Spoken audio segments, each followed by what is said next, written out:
a lot of times people think it's the big ones, the big bombs, the nuclears like infidelity and stuff. But actually, the Bible was true when it tells you it's the little foxes that spoil the vine. Hey, everybody, welcome to Talk It Out. We have something really good for you. We are going to talk about relationship landmines. So, did you see that effect I gave you? That was not even planned. No. It's just how in sync we are. So have you ever had an experience like that where everything's rolling along fine in a relationship and then boom, you don't really even know what happened, but things are not good? They're not. Have you had that happen? Yeah, I can think of 5 times in the last week. Oh, so, wow. There's... You're walking through a minefield. It's been a time. There's certain seasons in life where it does feel like more landmines go off. You're right. So then I started asking the Lord, I am the common denominator. Might I be a factor in these landmines? He hasn't really responded quite clearly on that answer yet.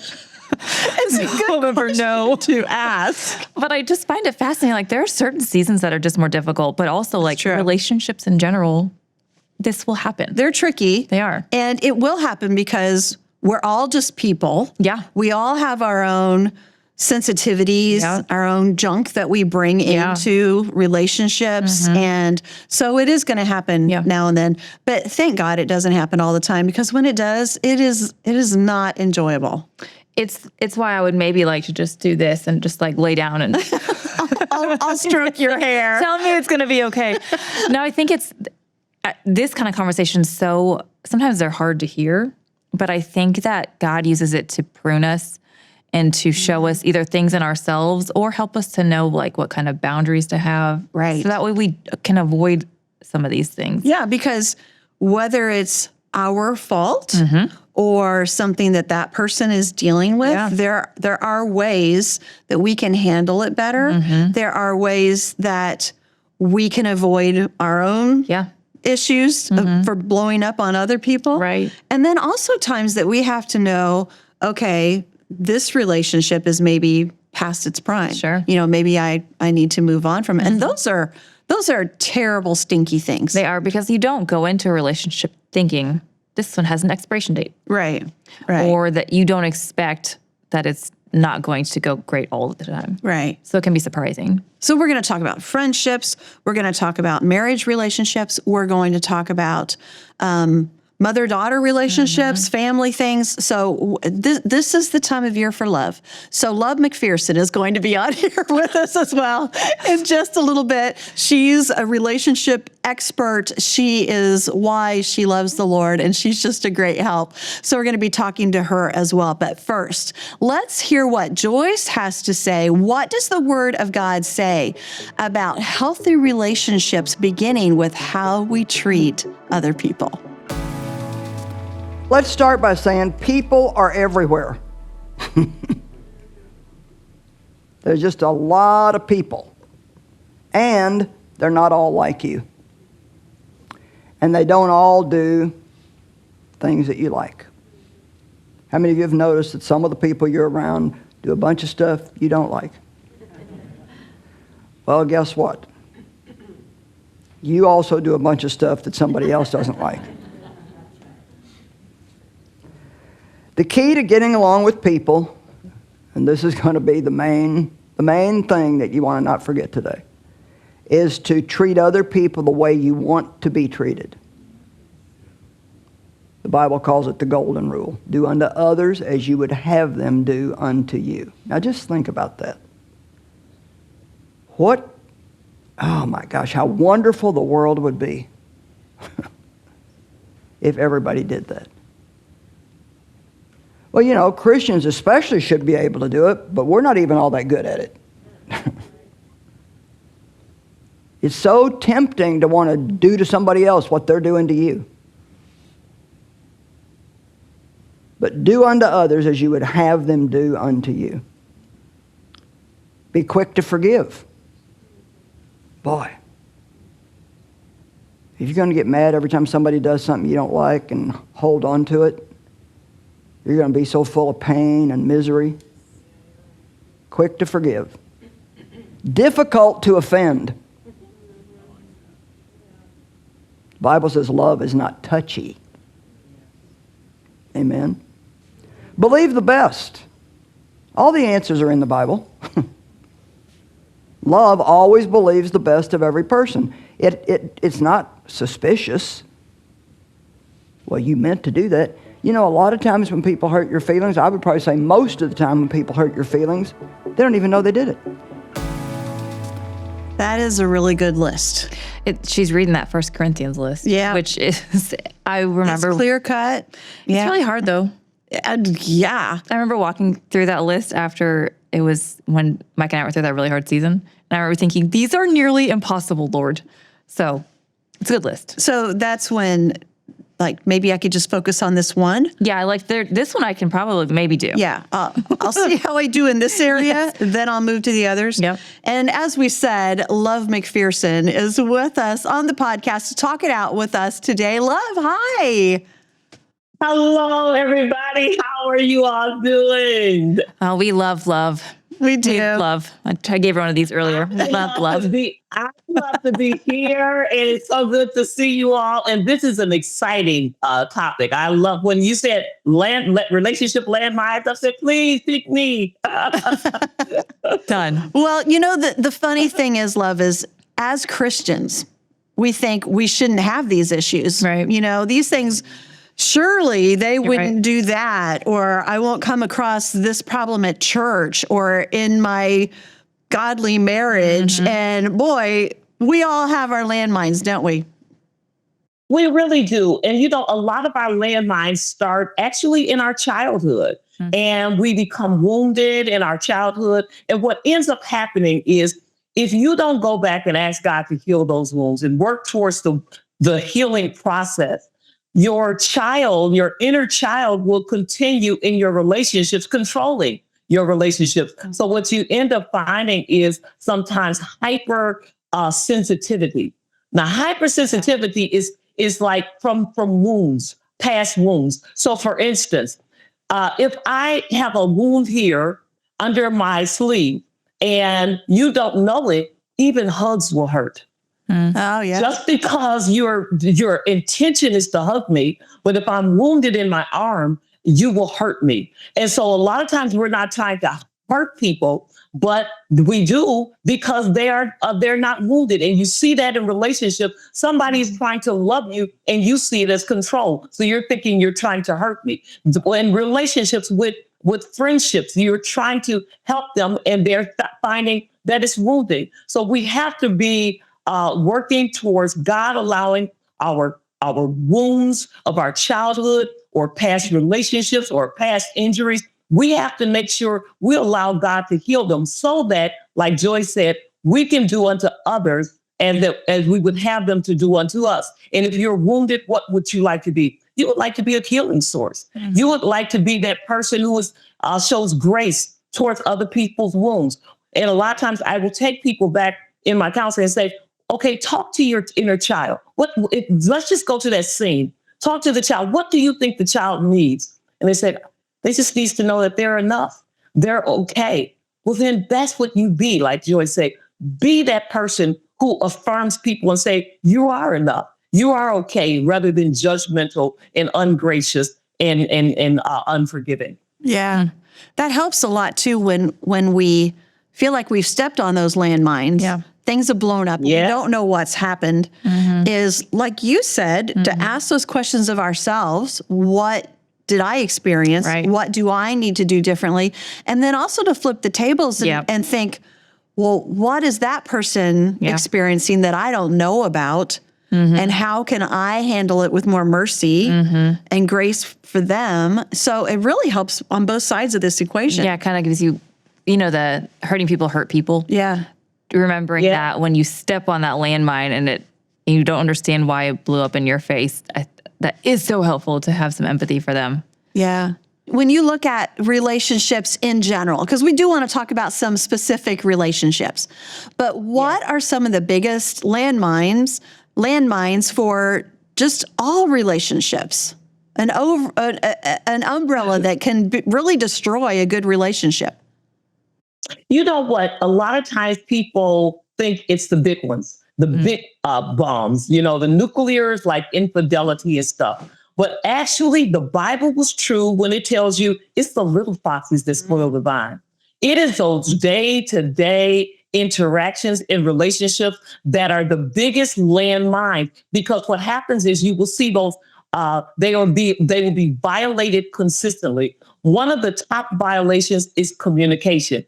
That's because God gave us so much power of our tongue. Joyce talks about that all the time. But because our tongues are not just to communicate, it is to create. God created with words, and our words are so powerful until they will literally breathe life or death into our relationship. So not just speaking words, but understanding and interpreting correctly what is being said, because it has to filter through your own experiences, your traumas, your wounds, your pains. So even if somebody is speaking kindness or to you, you could be, like Joyce was talking about, easily offended or hypersensitivity. Those are just wounds crying out. And a lot of times, you see, our brain even scans for danger multiple times per second.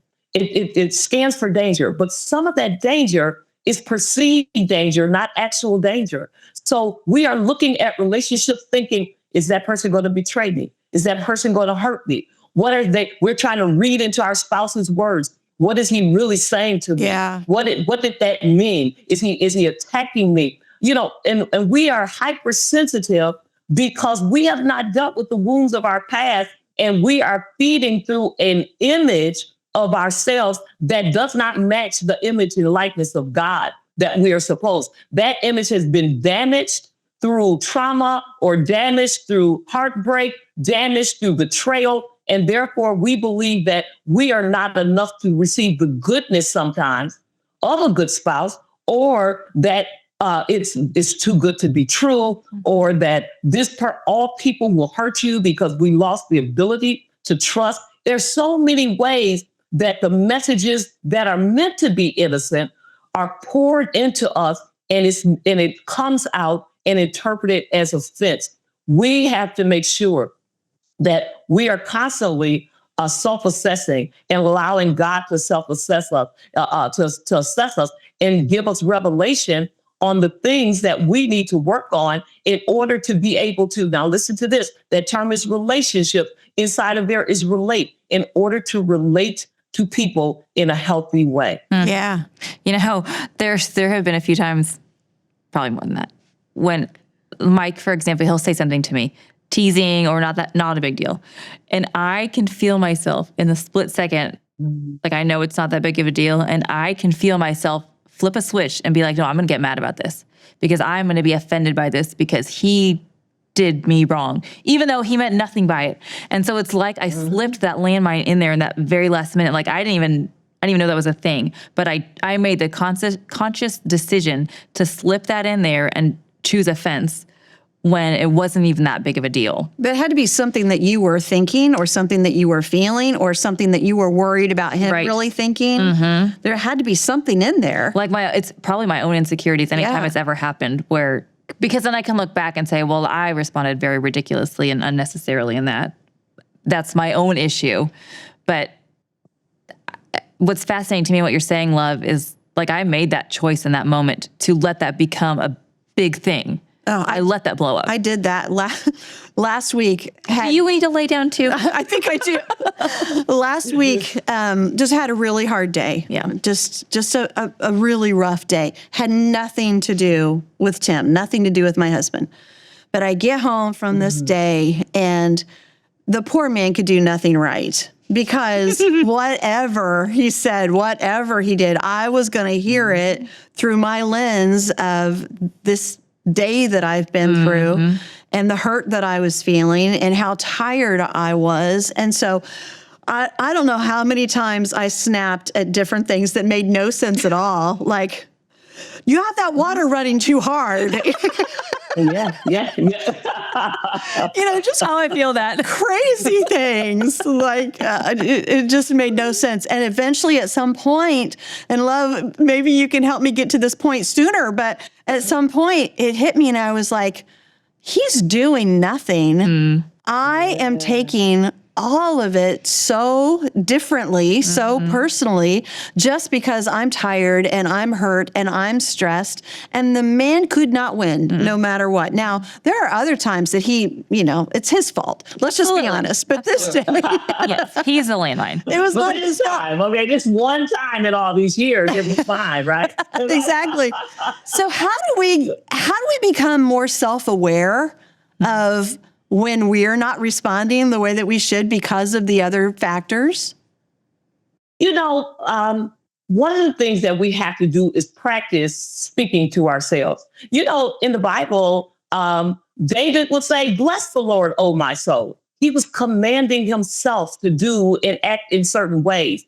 We have to learn how to command ourselves, and we have to stop also and pause. Because here's the thing. Remember what I just said, that the brain will scan for danger several times a second. But we have to stop and pause and say, am I really in danger? Is this a moment right now where somebody's trying to hurt me? We have to talk rational thought to people. That's what the therapists do. Rational thoughts. That's the difference. That's the problem. Well, there it is. Yeah. And you have to say, maybe I just need a glass of water. I need to hydrate. Maybe I just need a nap. I just need to go to sleep. But we have to scan ourselves. Yeah. And scan ourselves and say, you know what? I am going to choose to self-regulate. I'm going to choose to calm myself down.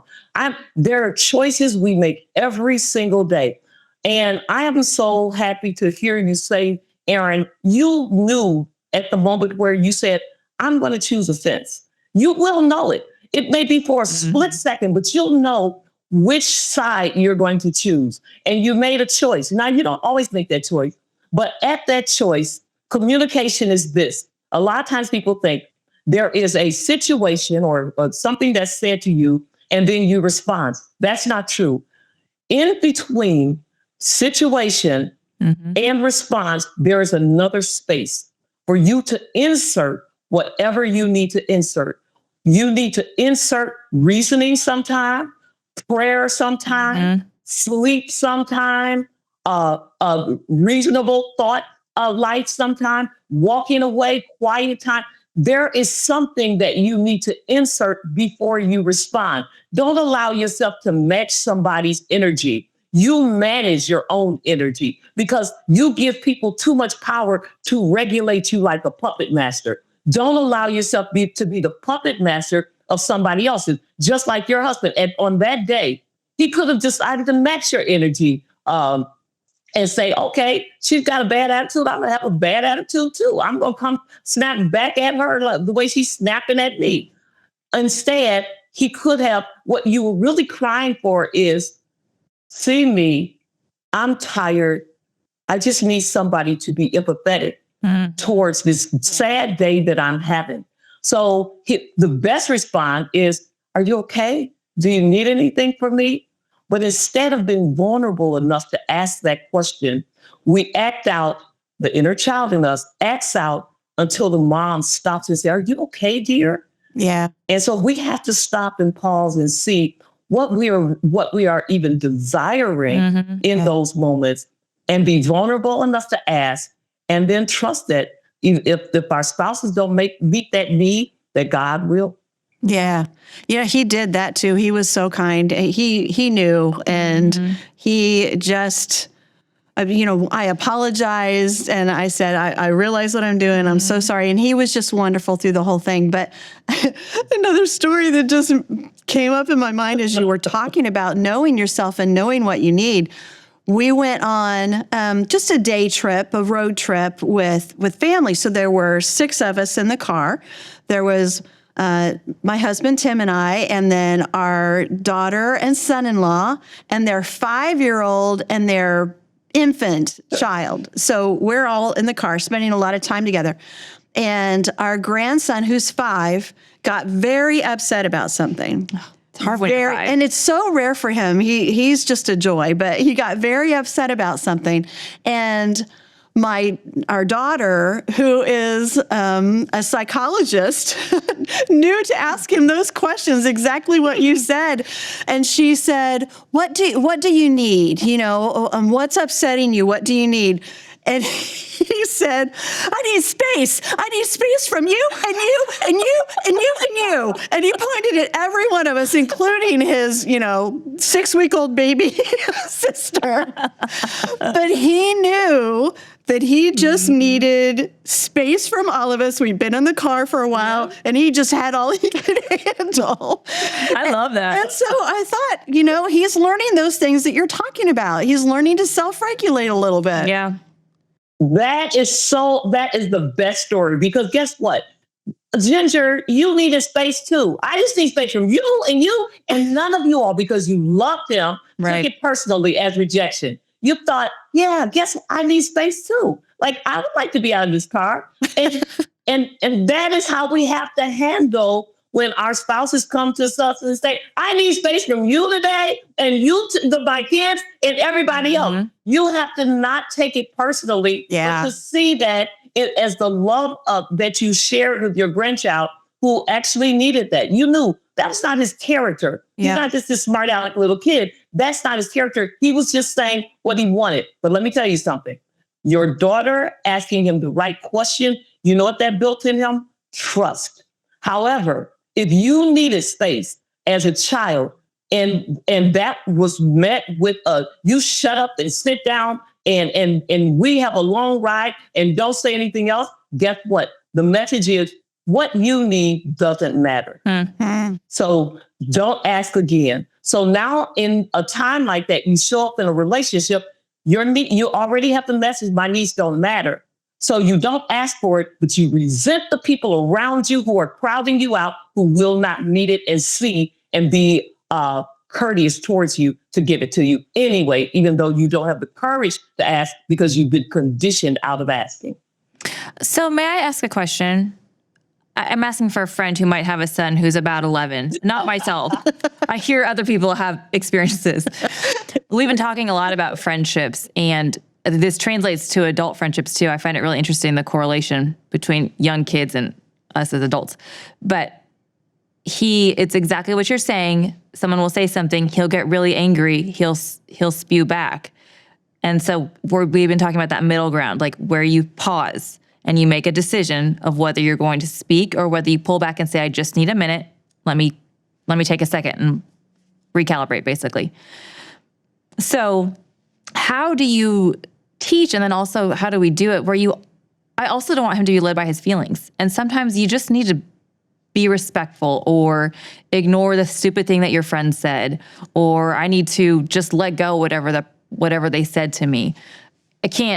We can't always just talk about our feelings all the time. Sometimes you just have to just suck it up and do it. So where's the balance in addressing those things by taking space, but also sometimes it is what it is. That's a big thing now, isn't it? It's because we're learning to express our feelings, and at the same time, we have to be responsible at times. So finding that balance, help us, love. That's a really good question. And this is what you have to do. Anger, especially for men, is an easy emotion because it's a non-vulnerable emotion. It's a powerful emotion. And so what your son is learning to do is to express himself in a powerful way. However, anger is not a primary emotion. It is a secondary emotion. Your son is something else that causes anger. But the primary emotion is a more vulnerable emotion. So he may feel rejected or betrayed or laughed at, that causes him anger. Yeah. The goal is for him to find the vulnerable emotion and feel safe enough to express that. Yeah. And experience that and heal that and speak to that. Because if you feel that nobody likes you, and because you had a bad day at school and you had an encounter with somebody laughing at your clothes or something, and you feel that you are the butt of their jokes, then, and you just decide, I'm going to be angry, the solution actually is to say, really, are you really that bad of a kid? Let's talk about your clothes. Let's talk about what made you feel rejected or separated or isolated or dumb or whatever the case may be. So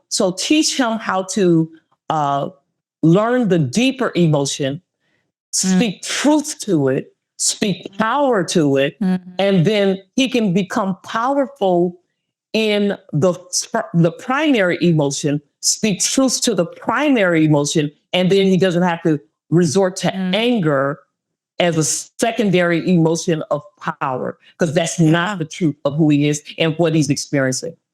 Which, if we do that too, like when we're about to explode on somebody or tell them they should turn their hard water off, because that's just annoying. That's a really good example. It doesn't even make sense when I hear it back. It doesn't, but I get it.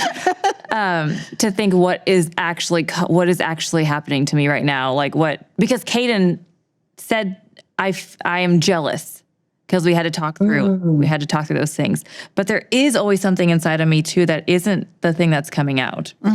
So yeah. But you got to take that pause. And that's a really good teaching point. Okay, so let's just use that example. So as he has been vulnerable, so he obviously feels really safe with you to be able to say that, by the way.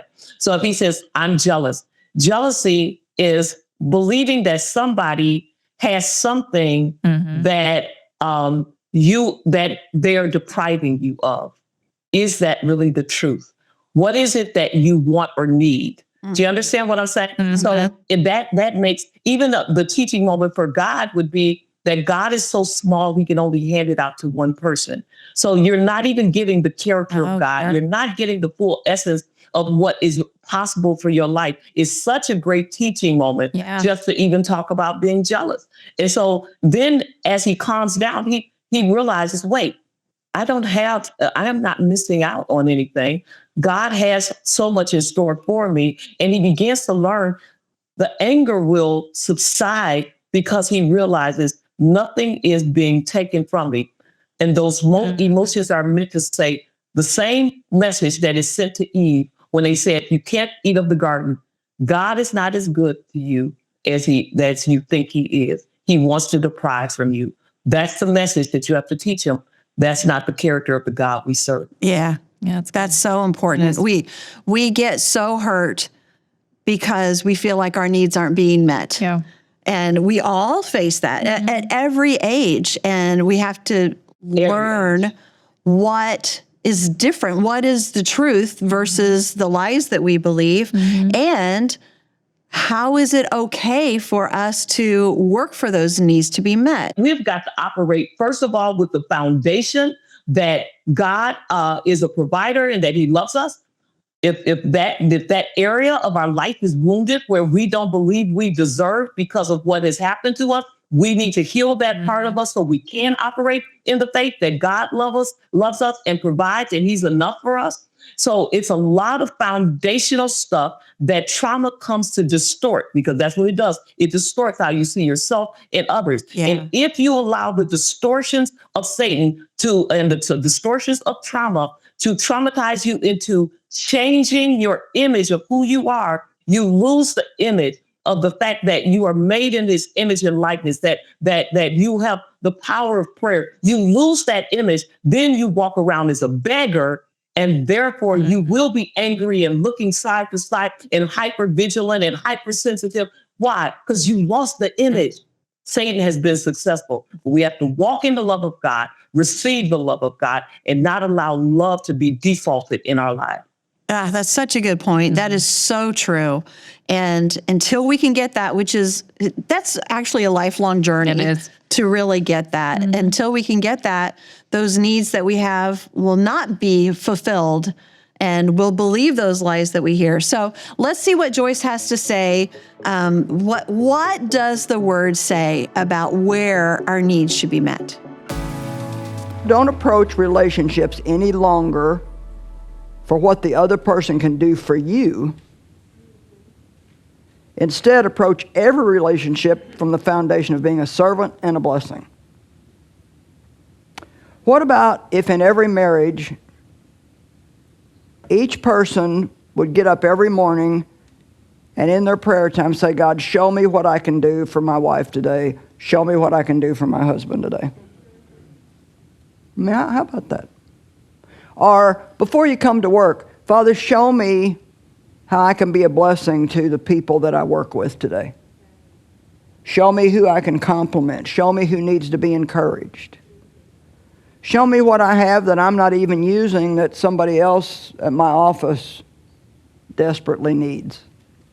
We need to think more outreach-minded rather than, what are you going to do for me?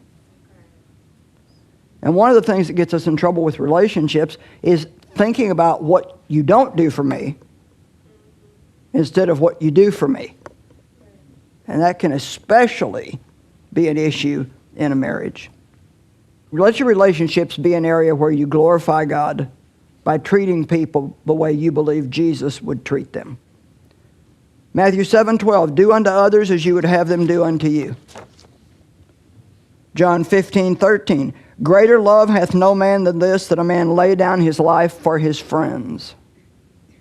Now right away we're getting into that let's be unselfish thing.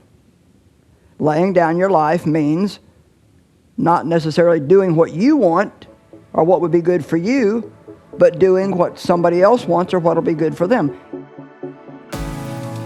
Okay, so when we hear that straight from God's word, sometimes I don't want to talk about it. Where are we going with this? We took a long pause. It's just so true. It's like, It is. It is absolutely right. And it is what changes me. It's what changes our relationships. But it's so hard to do, to lay down ourselves for the good of others. And I think that's where so many of those landmines come in, is because, it's I need. Yep. And therefore, I planted a landmine that I didn't even know that I planted, or someone else has done the same thing in a relationship and I stepped on it. So, That's really, Wow. love, help us. Well, first of all, I love that scripture when Paul begins to tell the men to love their wives and serve them and treat them like Christ treated the church. And I don't do That's that a good one. just because of the for him, but I love it because it was so revolutionary in those days. Yeah. Something nobody ever said. What do you mean? Like, what's the concept of serving my wife? She's here to serve me. She's here for my pleasure. I've bought her. From her dad. It was that mentality. And so the revolutionary idea of mutual submission and loving and actually the submission that was required of the woman for this man that you probably resented and didn't even like, but you were married to. And so what ended up happening is he inserted love into the relationship, inserted love. And with love, he outlines what all of that looks like. It has to be a whole different framework and foundation for a relationship to be healthy. However, a lot of times we are afraid to love wholeheartedly because our love has been damaged in certain ways. And we've given too much and we just feel like that is just way too much. Also, this is one of the biggest challenges to the segment that Joyce just spoke about. If you need to assess your life. If you've had neglect in your childhood, that is unhealed neglect, I should say. If you have unhealed neglect wounds, it will be very challenging for you to actually be sacrificial, because unhealed neglect wounds say, the world owes me. I feel entitled to somebody owing me, paying me back for what was not given to me. And when that happens where you have been wounded and you feel that the world, your spouse, your children, or somebody owes you for what you were missing during your childhood, you will not think that on a conscious level, but your behavior will. You'll always be comparing yourself. That's one of the symptoms. You'll always compare. You put 4 peas on her plate and you only gave 3 peas on my plate.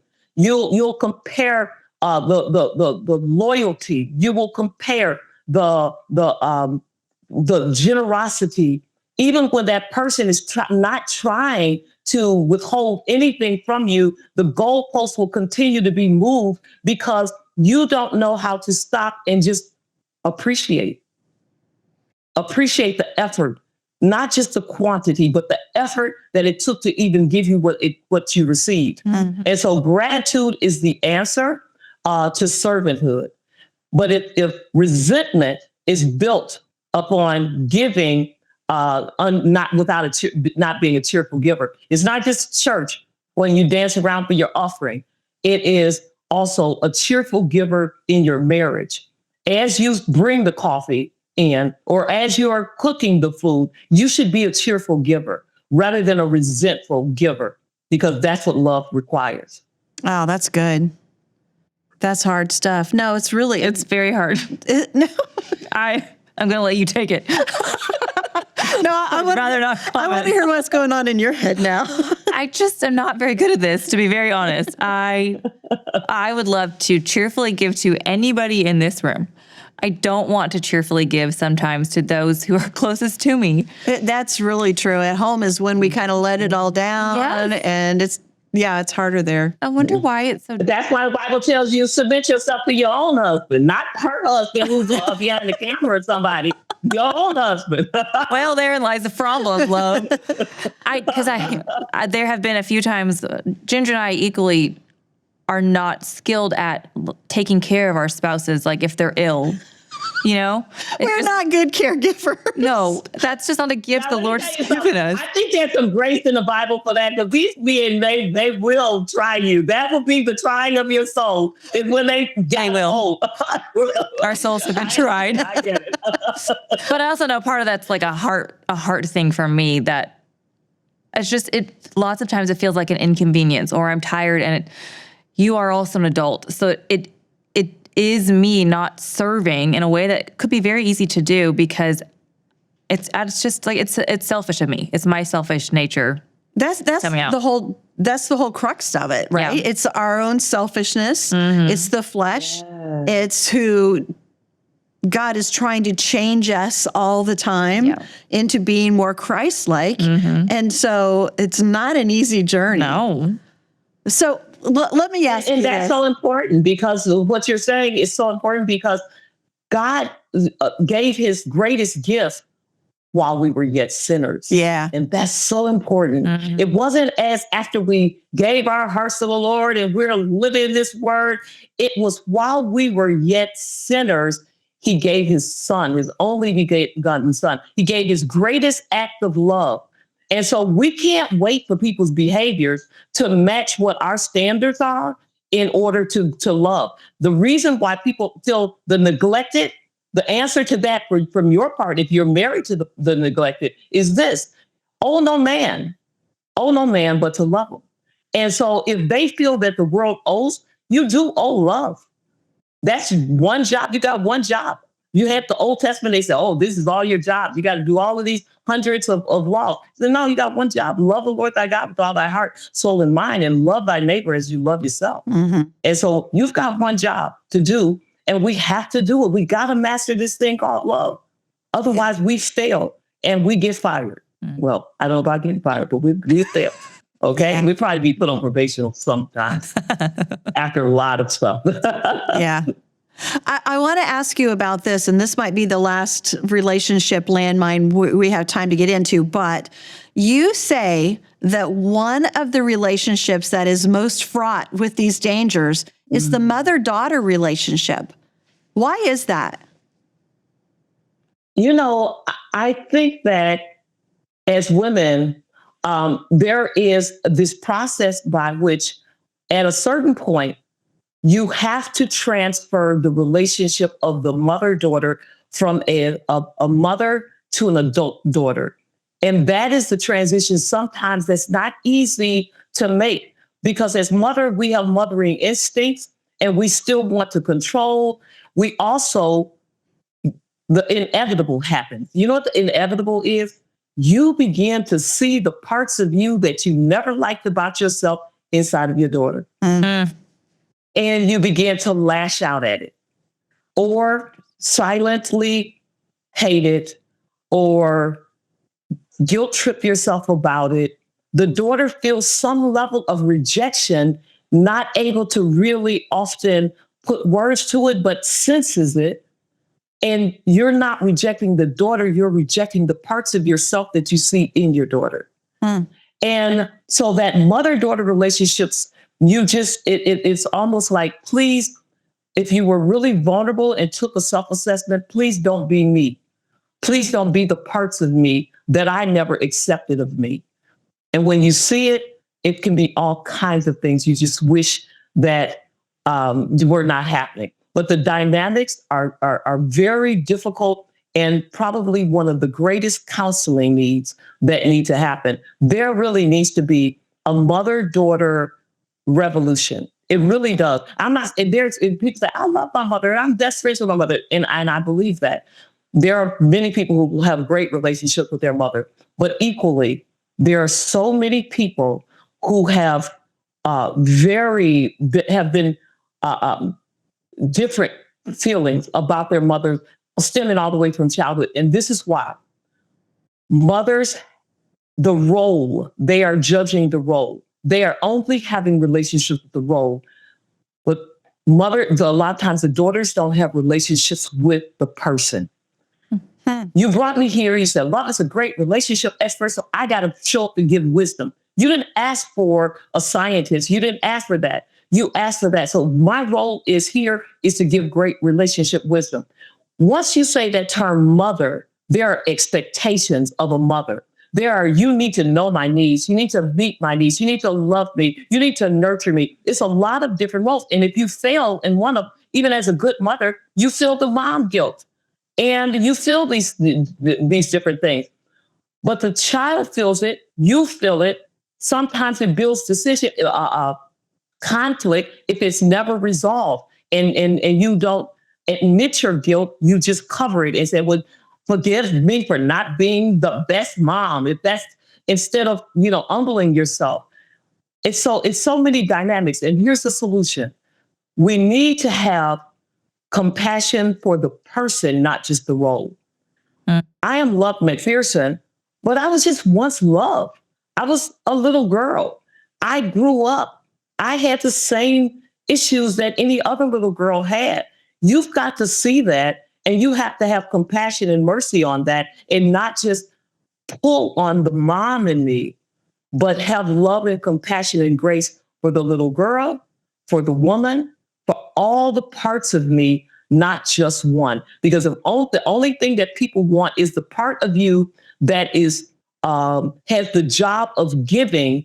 You will begin to resent that I am only pulled on to give. And when do I receive? That's a lot of depth. It is. There's so many aspects. Does it make any sense to what I'm saying to you all? Oh, absolutely. And there are so many pitfalls in all of that, because it, like we've been saying all along, it comes back to the way we see ourselves, and then that's reflected, or the way that we feel our needs were not met. Because we hear from so many mothers as well who just are mourning a relationship with their daughter that they're not having. And we're hearing more and more of that. So it's very interesting. And it is something that we can really only walk through with God's help, because if we can't turn to Him to fix those areas in our own lives that we haven't dealt with yet, then we can put patches on things, but it won't be completely healed. As what stood out to me, one of the things that you said was, like, as females, there are certain things that we experience that the need for acceptance. Everybody wants that, but women, we just deal with insecurity in a different kind of way. We want to feel beautiful. There's certain things that, are important to our hearts. And you explaining all that makes so much sense of why, like, it's almost like a mirror when you look at your mom, or like Peyton looking at me. how that's reflected back. Like, do I love myself enough to portray that to her?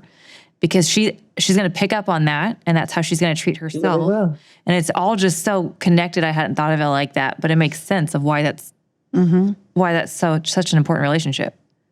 And a lot of times the argument is, I've never said that you are not beautiful. I've never said that. No, you haven't said that. You'll say, do you think that fits you well? Or don't eat that. You know what that does to you. Or she's a lot. Yeah. And kids don't have the privilege of experience and perspective to even judge what that means. Yeah. They will take you at word value. Yeah. I am a nuisance. So if my mom sees me as a nuisance, I need to people please so that I can survive. My mom sees me as not enough. I need to overperform, or I can never meet my mom's needs. So I'm just going to rebel. And this is how I'm going to get my attention. My mom is too busy, but she always responds if I'm sick. So kids will do whatever they do and create surviving skills. But unless you come out of that and learn new skills, you will continue to overperform, people please, get sick, inconvenient, where you're trying to get sympathy. Whatever skills you develop, you'll continue to do that. And so, but you have to address those wounds, allow God to address those wounds, see yourself and begin to heal. And even as a mom, see yourself. But this is the thing. Nowadays, because the culture really pushes the expectations of a mom, there's even more room for mom guilt that we have to resist. We have to resist mom guilt. We are not perfect. We have to admit that we're not perfect. My daughter's, for my birthday in October, I just had a birthday, and I answered 5 questions that people said they wanted to ask their mom. One of them was, what was one of the biggest surprises that you had as a mother in raising me? And I said, I can answer this for both of you. I have 2 daughters. I said, I can answer this for both of you all. I was so shocked that you still needed a mom when you became an adult. I thought that all I had to do was pour in, give all sacrifice, homeschool, do everything till you're 18 and you're an adult. And you would be kind of like, okay, thanks, mom. We're going to go on our way. I was so shocked that you still need a mom forever. And so I had to readjust my life to say, oh, they still need me. It shows up differently, but they still need me, and not neglect them at that point. Wow. Well, love, thank you so much. I just think we could talk about these topics for hours and hours. So many different relationships and different ways that they're impacted. And it's been really helpful. And I think what you said that really comes back to the core of all of it is knowing who Christ created us to be, knowing that there is good and value in us because that's who God is, and he fills us with his love. Our relationships are just so precious. And to be able to treat them in the way that God would want us to and the way that they deserve, we can only do with a whole lot of his help. So it just means a lot of prayer and a lot of walking through these things that you're talking about. So thank you. We appreciate your help. Thank you for having me. It's always a pleasure, Ginger and Erin. Always a pleasure. Well, hopefully we will see you again soon. Yes. Love you. Here. Bye. Bye-bye. And for all of you out there, thank you so much for being here with us. Yeah. I just feel like we could keep talking for a very long time. That was only like the first 2 points of my list of landmines I have. I know there's so much more to do. We'll do it again sometime. But in the meantime, we just pray that God meets your needs and that you can see other people the way that God sees them so that those relationships just get stronger, that your life gets richer. Those are things that God wants for you. We love you. Thank you for being here with us, and we'll see you next time. Bye.